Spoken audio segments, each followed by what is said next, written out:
Hawa wanazioni wawili wakubwa wa kitheolojia, tukisema wanazioni tunasema wataalamu, watu wenye elimu ya juu. Hapana hizo elimu za wawema za mkambi, hapana. Watu wataalamu wenye elimu ya viwango vya juu katika taaluma ya theolojia. Jinsi gani wameweza kugawanya jamii ya uamini katika makundi mawili, na inawezekana hata humu kati yetu wanaweza kuwemo waliogawanywa na hawa wanatheolojia wawili. Na mmoja anaitwa John Calvin na wa pili anaitwa Martin Luther, anaitwa Jacobus Arminius. Huyu John Calvin ana namna yake ambayo yeye ametafsiri maandiko, lakini pia Jacob naye ana namna yake ambayo ametafsiri maandiko, na hizi tafsiri zote haziendani, na ndizo ambazo mpaka sasa hivi tunavyoongea leo zimegawanya wanadini wengi. Wafuasi wengi wa imani ya Kikristo wamegawanywa kupitia hii. Sasa napenda kuuliza hivi, ikiwa wamegawanyika hawa watu, elimu ya ufalme iko wapi? Inafundishwa wapi? Inafundishwa kwa John Calvin au inafundishwa kwa Jacobus? Elimu ya ufalme iko wapi?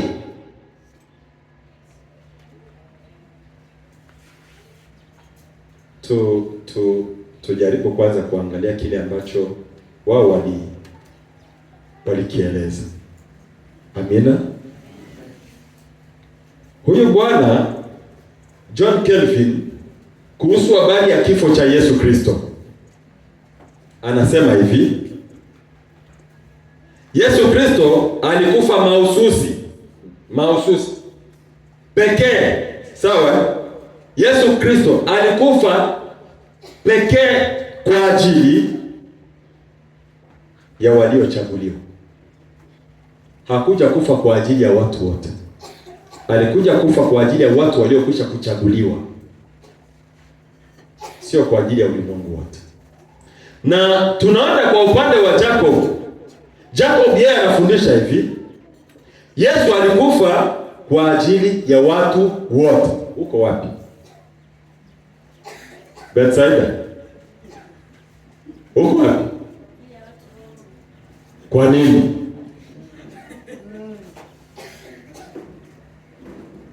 Sema tu.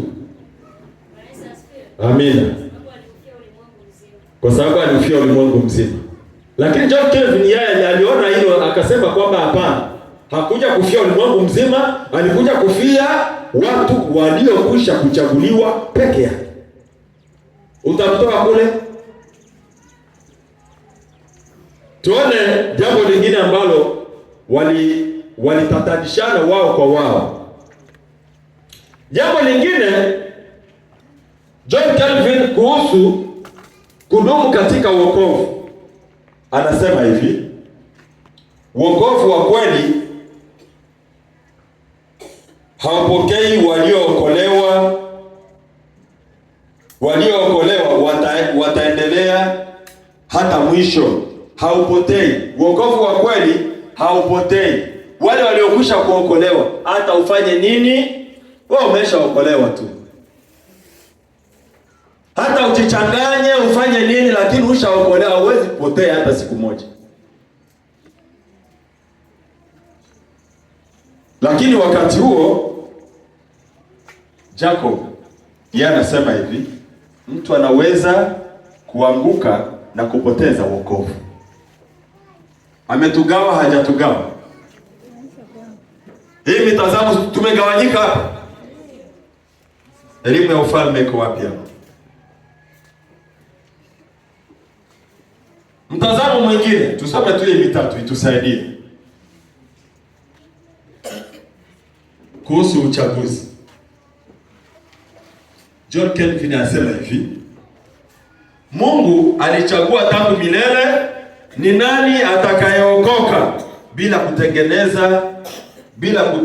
kutengeneza bila kutegemea matendo yake.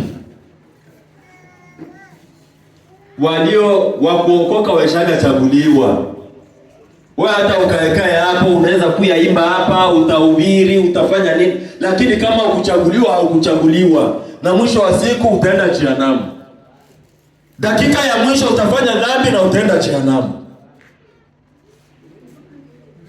Sasa Jacobus naye anasema hivi: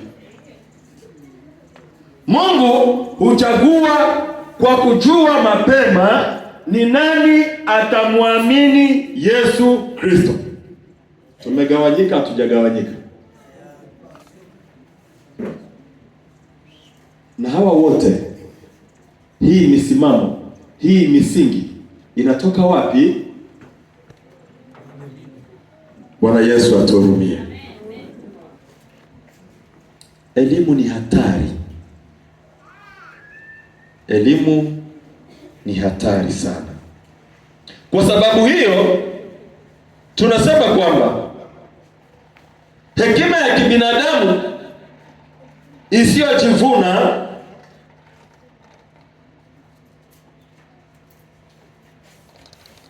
tunasema kwamba ili mtu aweze kujilinda kwa sababu ya mambo hayo na mengine yanayofanana na hayo, ni vema kuwa mtu aliyejifunza elimu yoyote ya ulimwengu ikiwemo theolojia ajifunze kama elimu ambayo bado inahitaji msaada, kuchunguzwa na Biblia ambayo ni maelekezo na mwongozo halisi wa sheria, utawala na maadili ya ufalme wa mbinguni katika Kristo Yesu, ili aweze kujilinda na elimu kwa uongo. Elimu kwa uongo tunaipata katika Timotheo wa kwanza sura ya 6 mstari wa 20. Tunapata elimu kwa uongo pale. Wengine wanasema elimu kwa uongo ni nini? Watu wanasema elimu kwa uongo ile politiki. Ni politiki mseme. Inge mule politiki mtuambie. Kwa sababu elimu kwa uongo watu walifundishana hizi siku za nyuma hapo. Mkristo hapa nyingi la politiki. Politiki wale bopi. Mkristo tataki wainge la politiki. Unainge la politiki wakwela. Wangu wa Biblia. Wangu. Kwa sababu umeingia elimu kwa uongo. Hapana. Sio politiki ndio elimu kwa uongo. Elimu kwa uongo ni hekima ya kibinadamu inayojivuna dhidi ya kweli ya Mungu. Wakati mtu mwana falsafa anachambua, anachanganua kwa akili zake yeye, alafu iko anataka kujilinganisha na kile ambacho Biblia inasema, kupingana na kile ambacho Biblia inasema kwa kutumia nini? Hekima yake binafsi. Jambo la pili, elimu kwa uongo ni mafundisho yanayoonekana kama ya kweli lakini yanapotosha watu. Amina. Na jambo la tatu, elimu kwa uongo ni mafundisho yanayomweka mtu mbali kiroho. Kuna mafundisho ukiyafuata utaona yako yanaenda na kutenga na uwepo wa Mungu. Uko unapokea maarifa fulani hivi vinajaza kichwa, lakini ambavyo ukivisikiza kwa ndani havina uhusiano wowote, havina connection na Mungu. Vipo. Wewe wende tu usome huko. Wende upitie huko. Bwana Yesu atusaidie.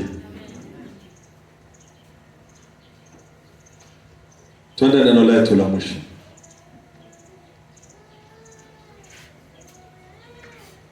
Mtume Paulo na msimamo wake juu ya elimu.